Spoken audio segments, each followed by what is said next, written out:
Nice little mug with my own face on it.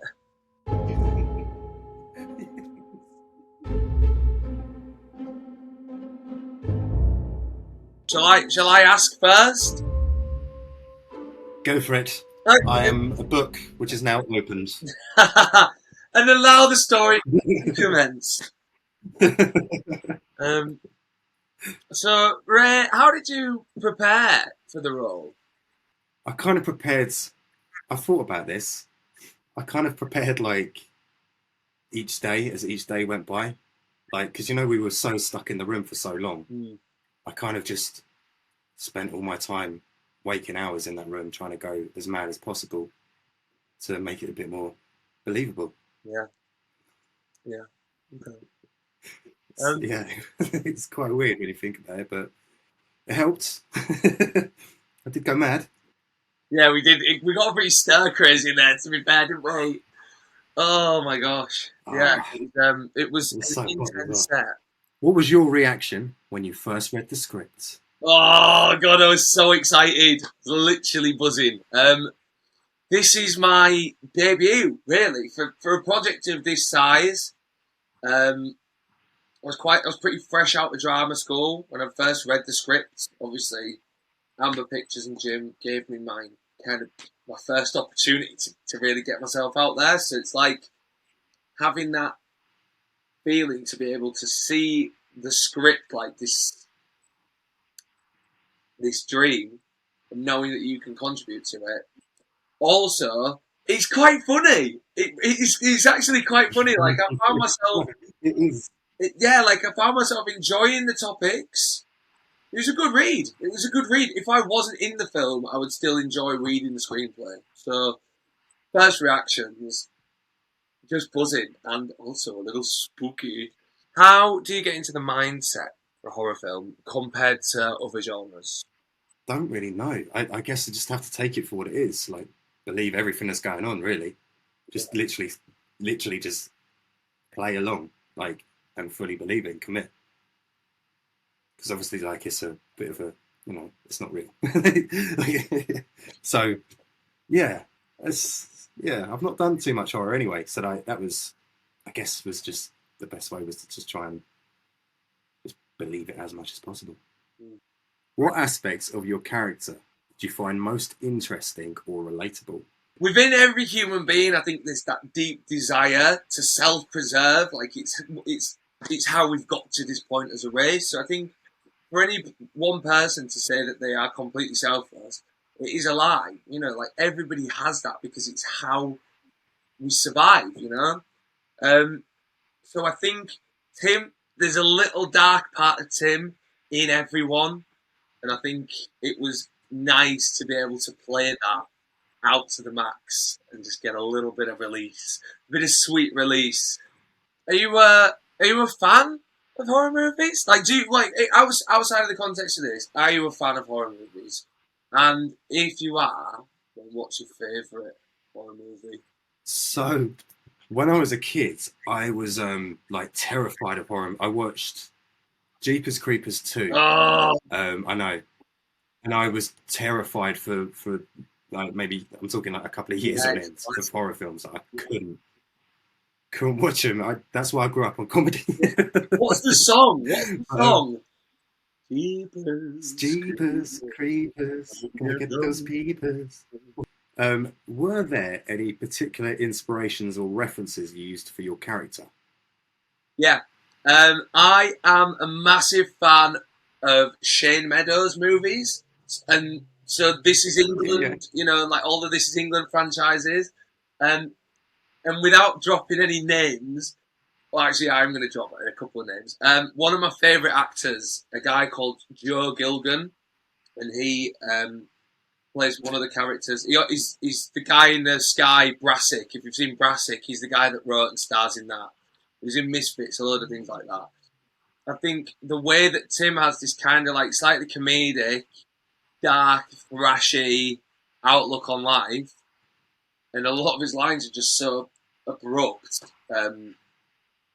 And also getting the opportunity to swear on camera is really nice because my mum always tells me off when I swear. So At least I'll be able to play that on repeat, But yeah, so I think Shane Meadows' characters, because I think a lot of those people come from working class backgrounds and kind of lower points of society and have those types of mindsets. So even though it's not within the horror genre, I think this is still a political movie. So yeah, Shane Meadows movies basically.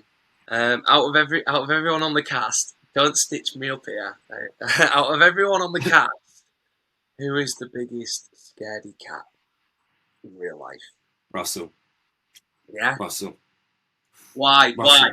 I just see it in him. I see it in his character. He's just Russell. He supports Arsenal. I can just see it in him. He is. What have you learned from working on this film? The the acting is tough. I know that sounds crazy, but like the days are so long. The crews are so dedicated. It's like a little hub of activity, and also because we were filming in such close quarters. I think with a lot of other projects, there's so much travelling, moving around, big casts.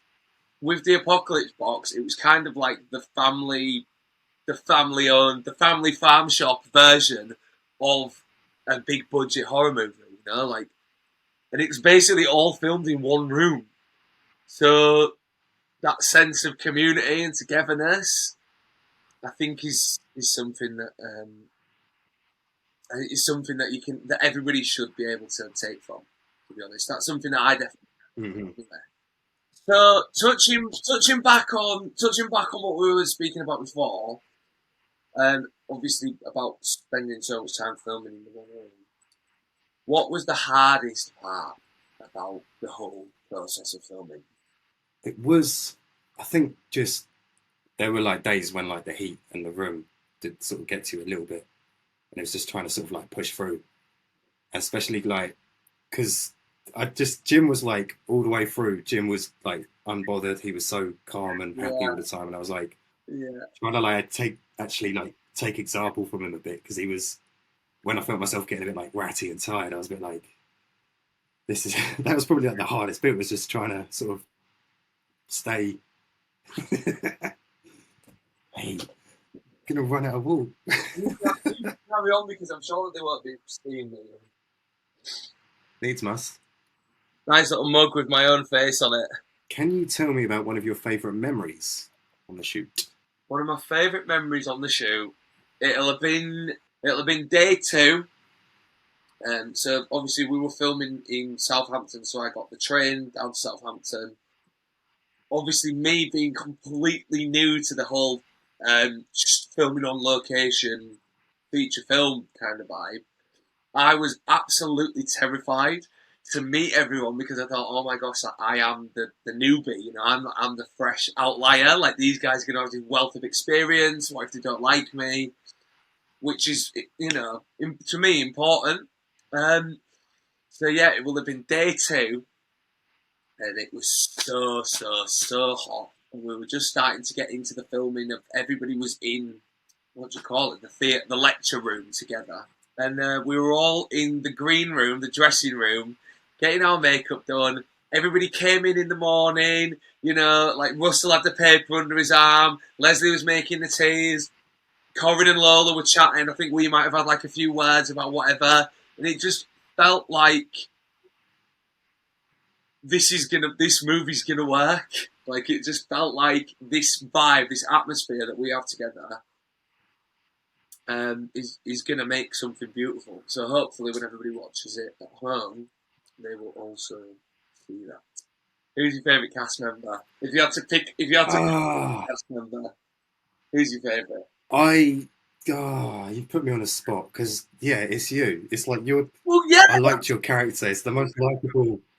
Like, I like Leslie. Leslie was like really sweet and adorable. Yeah. I think Leslie's. Yeah, you just pulled on the heartstrings, didn't you, Marriner Brown? Just had to pull on those heartstrings. So, how do you think audiences will react to the film? I think first of all, people are going to think it's pretty twisted. Yeah, it's just something fresh. It's quite rough around the edges, but in a physically pleasing way. Um, I just think you're going to have a good time when you watch the movie. At the end of the day, you watch a film to enjoy yourself. That's why we do it. You know, you watch a movie to feel something. Horror movies, especially because fear is such a visceral emotion that takes over your entire body. With the Apocalypse Box, you've got everything. You've got the fear factor, a couple of jump scares, a little bit of romance, some comedy, some good old fashioned gore, and then also some pretty poignant messages about the world that we're living in today from a political standpoint. So, to be honest, sensory overload in the best kind of way. It's a film that I would want to watch if I wasn't in it. Can you tell me one of your favourite memories from the shoot? I mean, in terms of like everything filming and stuff, it was great, like learning curve experience. Mm. But the one thing that did actually stick out was on the first night of filming, Corin bought a pack of like these Cathedral City cheddar bites. I think it was either that or Baby Bells. Right. And I remember going into the fridge in the dorm and being like, I was starving, just seeing them, thinking. So I took the last one, and she went mad because she Oh. started thinking it was someone else, like maybe some students had got in, and I was like, yeah, those bloody students. Oh, and then I told her at the premiere. I think she hates me. You waited until the premiere to tell her. What makes you excited about the film's release? I'm excited for the film's release because everybody worked so damn hard on it. It's like our baby. It's literally like our beautiful baby. We put so much time and effort into it. Amber Pictures have spent so much time and so many hours of hard work creating this beautiful project. And it's just going to be so nice when it finally gets seen and people actually enjoy it. Like I think it is going to be well received. If you were trying to get someone to watch the film, what would you say to them? It's the best damn horror movie you're ever going to see in your life. Get it bought, get it pre-ordered, do whatever, watch all the promos, follow all the social medias, follow me on social media, get out there, see the damn movie, don't pirate the movie, pay for it, and enjoy it.